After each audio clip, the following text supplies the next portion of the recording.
नमस्कार,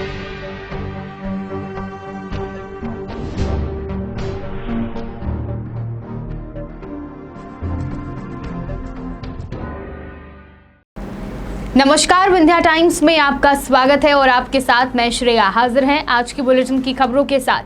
रीवा में एक साथ 2 किशोरों के गायब होने की खबर सामने आ रही है, जिससे जिले भर में हड़कंप मचा हुआ है। मामला गंभीर होने की वजह से रीवा शहर में तमाम सीसीटीवी फुटेज खंगाले जा रहे हैं, जिससे किशोरों का सुराग मिल सके। बता दें कि घर से स्कूल बैग लेकर निकले 2 किशोर शाम तक अपने घर वापस नहीं लौटे। परेशान हुए परिजनों ने तलाश शुरू की, जिसके घंटों तलाश के बाद जब कहीं किशोरों का पता नहीं चला तो थाना पहुंचकर गुमशुदगी की रिपोर्ट दर्ज कराई गई। तलाशी के दौरान स्थानीय व्यक्ति के द्वारा तस्दीक दी गई और युवक ने दोनों किशोरों को ऑटो में बैठकर रीवा की तरफ जाते हुए देखा है। पुलिस शहर में लगे सीसीटीवी कैमरों के आधार पर ऑटो चालक और किशोर की तलाश कर रही है। दोनों किशोरों के लापता हुए तकरीबन 40 घंटे से भी ऊपर हो चुका है, लेकिन अभी तक किशोरों का कोई पता नहीं चला। बताया जा रहा है कि एक युवक अपनी बुआ के घर में रहकर पढ़ाई कर रहा था। इससे पहले भी वह कई बार घर छोड़कर जा चुका है। कुछ दिन बाहर रहने के वापस अपने घर आ जाता था, लेकिन वहीं परिजनों को आशंका भी हो रही है कि कहीं किशोरों का अपहरण तो नहीं कर लिया गया। घर के तमाम सदस्य अपील कर रहे हैं कि जिस किसी भी व्यक्ति ने किशोरों को देखा है वे परिजनों को इस बात की जानकारी दें। किशोरों के नहीं मिलने की वजह से परिजन काफ़ी परेशान हैं। ये बच्चा लापता हुए हैं जो, तो हमारा वो भांजा था, बहन का लड़का था, उसको हम अपने घर में रखे थे। उसका विशेष मिश्रा नाम था और उसने जो है तो यहाँ पे रहता था और हमारा भतीजा भी रहता था और उसके माता पिता नागपुर में रहते हैं हमारे भतीजे का। और उन लोगों ने कोई दिमाग में दिया, क्या दिया उसको कि लेके गए घर से सुबह। हमको पता नहीं कितने बजे, सुबह जब 6 बजे जागे हम तब जाने कि घर में नहीं है लोग। और जब रोड पे पहुँचे मेन रास्ता में जो बीना से मरिया बसानो हमारी रोड कहती है, तो उसमें जब अपने रोड में पहुँचे तो वहाँ बोले कि यहाँ से 6 बजे ऑटो में ये दोनों बच्चे बैठे हैं।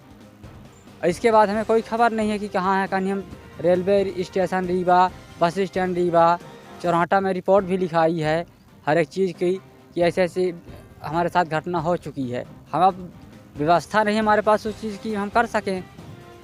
घर से कब निकले हैं? ये घर से कुछ बता के नहीं निकले हैं, चोरी से निकले हैं। विशेष मिश्रा जो है तो बदमाश था, पहले 2-3 बार भी निकल चुका था। वो हमारा भतीजा छोटा है, उसके पास दिमाग नहीं है, बड़ा देखने में जरूर लगता है। कितने वर्ष का होगा? वो होगा 10 साल का। अमन पांडे 10 साल का है। और लेके गया, हमको कोई अभी तक परेशानी है, मिल नहीं रहे हैं वो लोग कि हम लोग कैसे कि हमारे पिताजी हैं, बूढ़े हैं, वो भी परेशान हैं, हो रहे हैं, बेहोश हो जाते हैं। दादी हो वही परेशान है, उसकी मम्मी नागपुर में है, पिताजी वो भी परेशान हैं। घर से कब निकले हैं? घर से निकले हैं 19 तारीख को सुबह, परसों। क्या लग रहा है आपको? देश की सीमा की रक्षा में लगे सैन्य बलों के बलिदान की दास्तां आपने कई बार सुनी होगी, लेकिन हमारे पुलिसकर्मी के शौर्य और बलिदान का इतिहास भी किसी से कम नहीं है। देश में कानून व्यवस्था को कायम करने व आतंकियों के साथ मुठभेड़ में पुलिसकर्मी जी जान से देश की सेवा करते हुए अपने प्राणों की आहुति दे देता है। पुलिसकर्मियों ने देश की सीमा की रक्षा में अपने प्राण गंवाए हैं।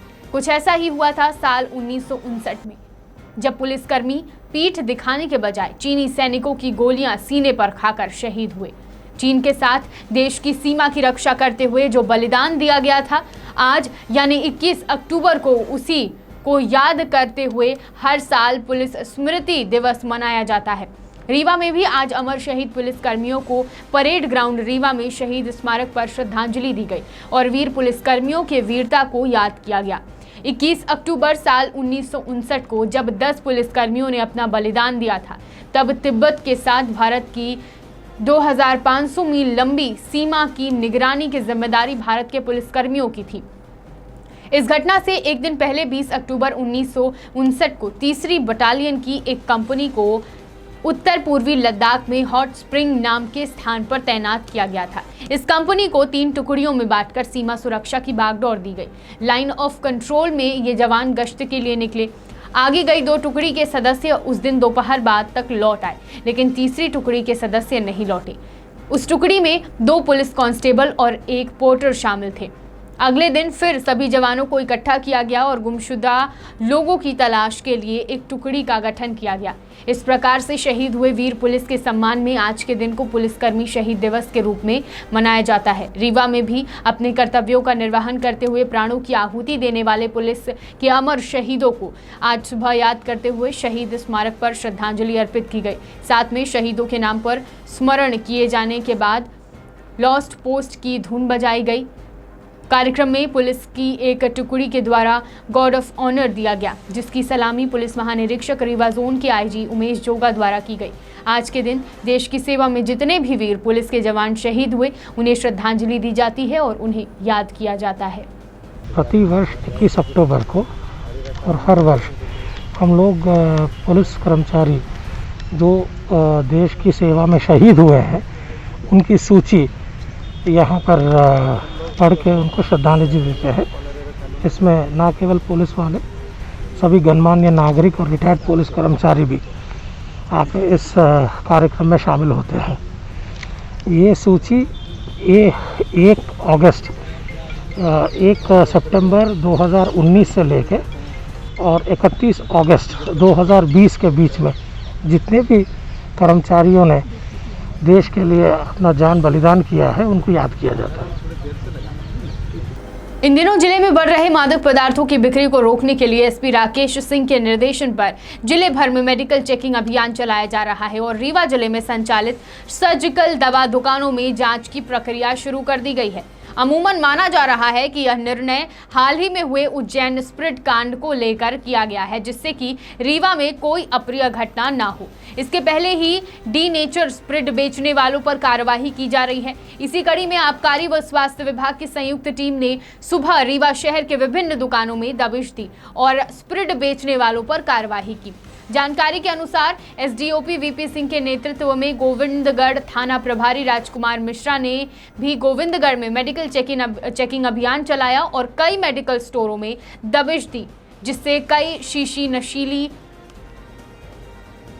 सिरप शासन के द्वारा बैन लगाई गई स्प्रिट मिली है। एसडीओपी वीपी सिंह ने जानकारी देते हुए बताया कि चेकिंग के दौरान राधा मेडिकल स्टोर में 9 शीशी स्प्रिट जब्त की गई है, जो कि शासन के द्वारा प्रतिबंधित की गई है।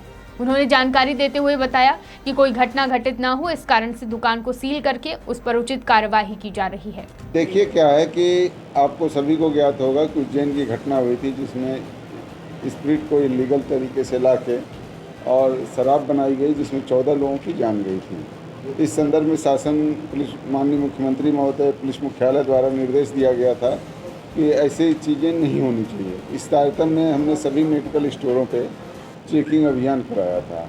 इसमें हमने भी कहा था कि आप देख लें कि कई मेडिकल स्टोर के बारे में शिकायत है कि वो फोरेक्स बेचते हैं, कई के बारे में शिकायत है कि वो नशीली गोलियाँ बेचते हैं। तो ऐसे 3 मेडिकल स्टोर मिले जहाँ पे नशीली गोलियाँ बेची जाती हैं और गोविंदगढ़ में एक मेडिकल स्टोर ऐसा मिला जहाँ में 9 बोतल स्प्रिट भी मिली। इन सब की जांच करने के लिए आज ड्रग इंस्पेक्टर आ रहे हैं। हमने 3 दुकानें सील की हैं और इस तरह की कार्रवाई निरंतर तरीके से जारी रहेगी। और इसी तारतम्य में हमें फोरेक्स भी मिला, जिसमें फोरेक्स और नशीली दवा का कार्रवाई NDPS एक्ट के तहत थाना समान में किया गया।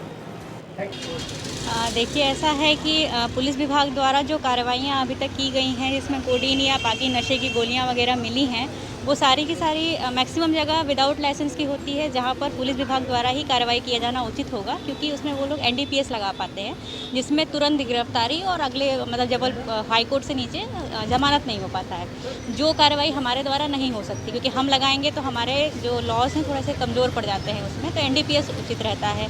और दूसरी बात ये कि मेडिकल स्टोर्स की जांच जितना प्रभार होने के कारण हाँ ये सही है कि थोड़ा कम हो पाता है, लेकिन अपने लेवल पे जितना मतलब कोशिश की जाती है कि सुचारू रूप से चल रहा है काम। बाकी भोपाल में मेरे द्वारा भी कई बार ये बोला गया है कि रीवा में अलग से एक ड्रग इंस्पेक्टर अपॉइंट किया जाए। अब देखिए आगे कुछ है। लॉकडाउन के बाद साइबर क्राइम एवं मोबाइल लूट व चोरी जैसे आपराधिक घटनाक्रम बढ़ गए हैं, लेकिन पुलिस भी इन अपराधों के निराकरण के लिए लगातार प्रयासरत है, जिसमें रीवा पुलिस को सफलता भी मिल रही है। बता दें कि साइबर सेल रीवा के द्वारा ऑपरेशन मुस्कान के तहत तकरीबन 42 नग गुम मोबाइल जब्त किए गए हैं, जिसकी कीमत 6 लाख रुपए बताई जा रही है। लगातार रीवा पुलिस अधीक्षक एवं अतिरिक्त पुलिस अधीक्षक के द्वारा निर्देश दिया जा रहा है। नतीजतन जिला रीवा के विभिन्न थानों में लगातार मोबाइल गुमने संबंधी शिकायतें प्राप्त होने पर लगातार पुलिस के द्वारा कार्यवाही की जाती रही है। किसी भी व्यक्ति का मोबाइल फोन के अचानक से गुम हो जाने के कारण उस व्यक्ति की बहुत सारी व्यक्तिगत जानकारी चली जाती है, जिससे उस व्यक्ति को बहुत सारी कठिनाइयों का सामना करना पड़ता है।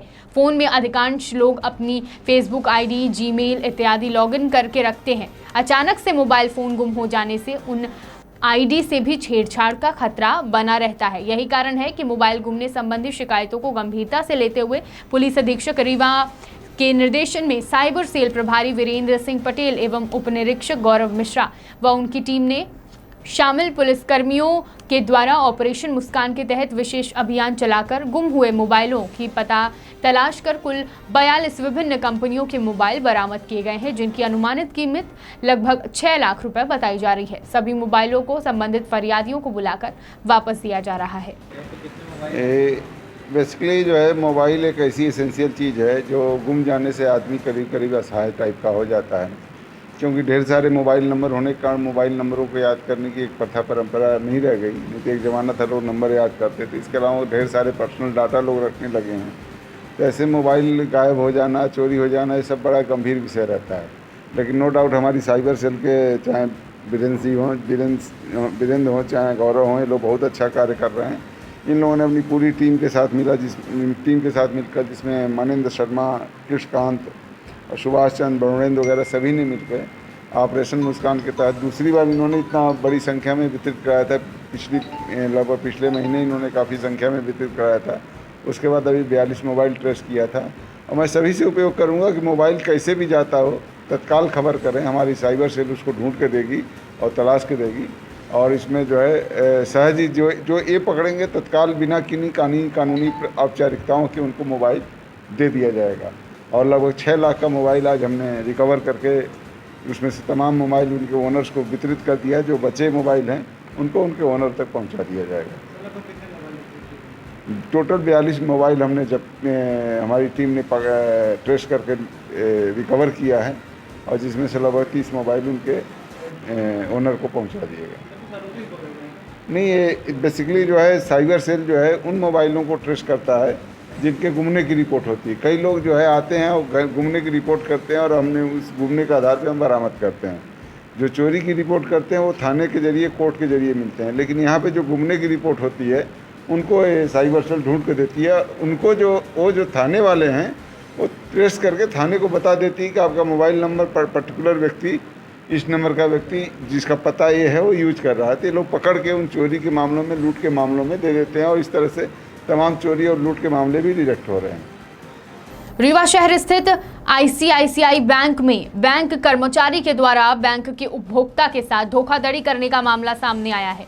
पीड़ित व्यक्ति ने मामले की शिकायत सिविल लाइन थाना में दर्ज करा दी है और बैंक कर्मी पर कई गंभीर आरोप भी लगाए हैं। आरोप लगाते हुए फरियादी राजेंद्र वर्मा के द्वारा बताया गया कि उनके द्वारा आईसीआईसीआई बैंक से टाटा सफारी वाहन फाइनेंस कराया गया था। यह फाइनेंस 5 साल के लिए कराया गया था, लेकिन अनावश्यक ब्याज लगने की वजह से किश्त बंद करने को लेकर फरियादी के द्वारा बैंक में बकाया पैसा दे दिया गया। लेकिन इसके बाद भी आरोप लगाया जा रहा है कि अभी तक किश्त बंद नहीं की गई है और किश्त के लिए फरियादी के पास फोन आता है। इस बात की शिकायत फरियादी के द्वारा सिविल लाइन थाने में दर्ज करा दी गई है। मामले में सहायक प्रबंधक राजेश यादव पर धोखाधड़ी सहित अन्य धाराओं के तहत मामला दर्ज कर लिया गया है। फरियादी द्वारा बैंक कर्मचारी पर लाखों के गबन का आरोप लगाया गया है और मामले की उच्च स्तरीय जांच की मांग की गई है। शिकायत के आधार पर धारा 420, 409, 467, 468 के तहत अपराध पंजीबद्ध कर लिया गया है। मेरा आईसीआईसीआई बैंक में खाता है करंट का, और जो जय स्तंभ के पास बैंक है। मेरी गाड़ी टाटा सफारी मैंने लिया था, बैंक से फाइनेंस कराया था। फाइनेंस के 5 साल के लिए थी, तो उसको बीच में मैंने सोचा कि इसको क्लोज करा दें, अननेसेसरी मेरा ब्याज लगता है। तो जब मैं वहाँ बैंक मैनेजर से मिला तो बोले कि राजेश यादव यहाँ का फाइनेंस देखते हैं। मैंने उनसे मिला, उन्होंने कहा कि आपका सर 7.5 लाख के करीब बनेगा पैसा। हमने कहा ठीक है, हमसे पैसा ले लिया जाए, मेरी गाड़ी को क्लोज कर दिया जाए। इन्होंने मुझसे 7,60,000 रुपये लिया। उसके बाद बोले कि आपका 10 दिन, एक हफ्ता 10 दिन लगेगा, गाड़ी क्लोज हो जाएगी। इस बीच में इनसे निरंतर बात करता रहा कि मेरा क्लोज करा दीजिए sir, please sir, please sir. कहे हो जाएगा। मुझे विश्वास में ले लिया इन लोगों ने। मेरे बैंक के खाते में लिमिट थी 6 लाख रुपए की। तो इन्होंने, राजेश यादव ने कहा कि सर आप लिमिट का इस्तेमाल करते नहीं हैं, अनसेसरी आपका 12,000 रुपये साल का लगता है, लिमिट क्लोज कर दीजिए। हमने कहा क्लोज कर दो। तो इन्होंने लिमिट क्लोज के नाम पे हमारे पास आए, बोले कि आपका 7 लाख के लगभग लिमिट बढ़ गई है, अब आप हमको चेक दे दीजिए। 7,55,000 का मुझसे ये चेक लिए और बोले कि मैं आपका लिमिट क्लोज कर दूंगा। हम फिर उसके बाद कुछ दिन बाद मेरे खाते में पैसा कटा गाड़ी की किस्त का, तो मैं इनसे बात किया कि मैं SBFC होता है।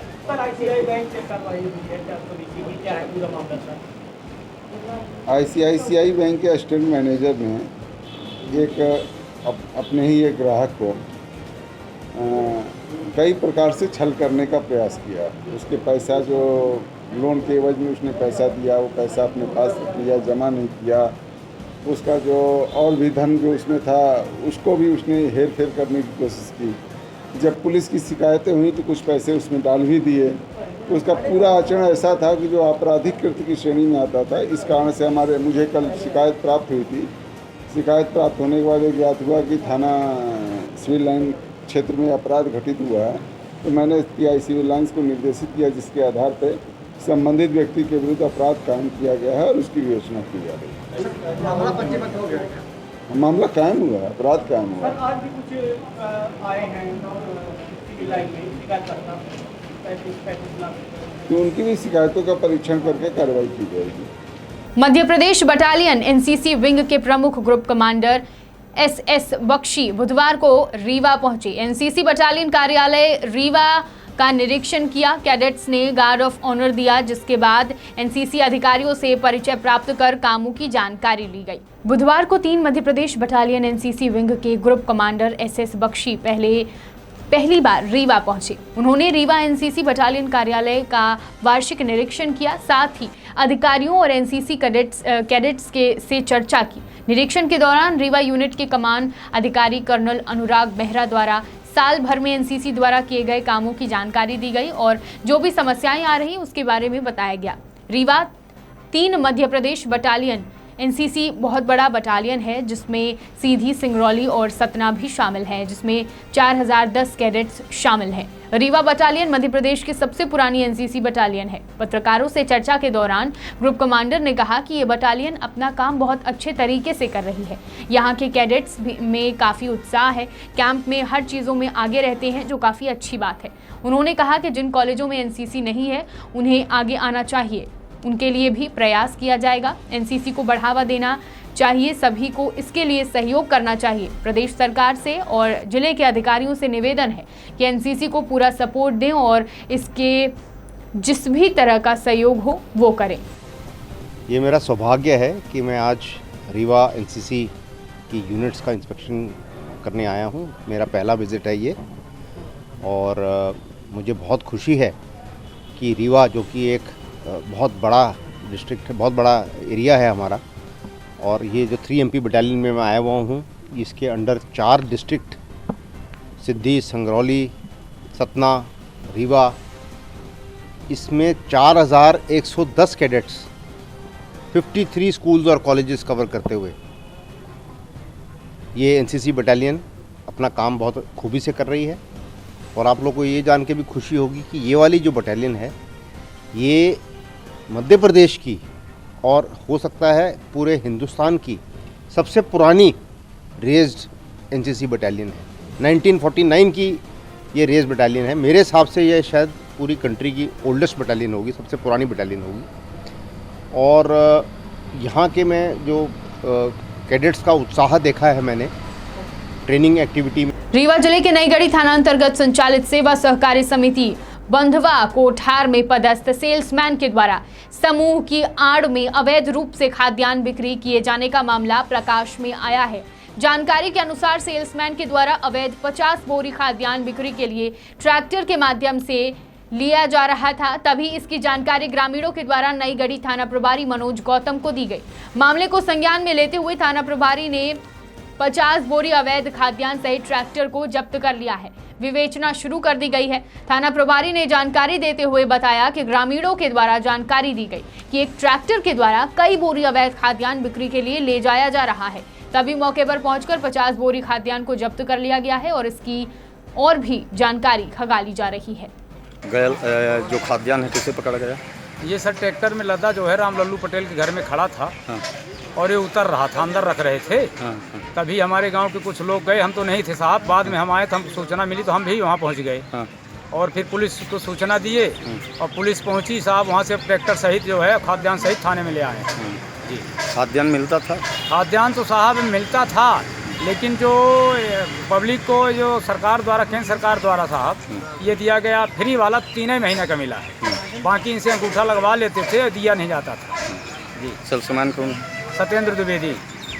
अंडर डाल में सूचना आई थी हमारे यहाँ, तो ये सूचना दिया गया था 15 भाई मार्ट के यहाँ पे गाँव के ग्रामीणों द्वारा कि इनमें कोई पटेल हैं, राम लल्लू पटेल, ये सहकारी समितियों में काम करते हैं और ये बंटवारा करते थे उसका। तो उस दौरान ये बताया गया कि इनके द्वारा जो ये खाद्यान्न ये लेकर जा रहे थे ट्रैक्टर में, ये उससे सीमा से अधिक और मतलब इनके ऊपर ये लगाया जा रहा है आरोप कि इसका सही तरीके से वितरण नहीं हो रहा है। इस संबंध में जांच के लिए ले आए हैं, इसकी जांच के लिए बता दिया गया पुलिस के साथ को और संबंधित की जांच करके। समूचे देश के साथ रीवा जिले में भी नवरात्रि का त्योहार धूमधाम से मनाया जा रहा है, लेकिन इन दिनों न तो कोई मास्क पहन रहा है और न ही सोशल डिस्टेंसिंग का पालन किया जा रहा है। रीवा एसपी राकेश सिंह के निर्देशन में जिले भर में मनाए जा रहे नवरात्रि त्योहार में सोशल डिस्टेंसिंग का पालन करने एवं मास्क पहनने के लिए आदेश दिया गया।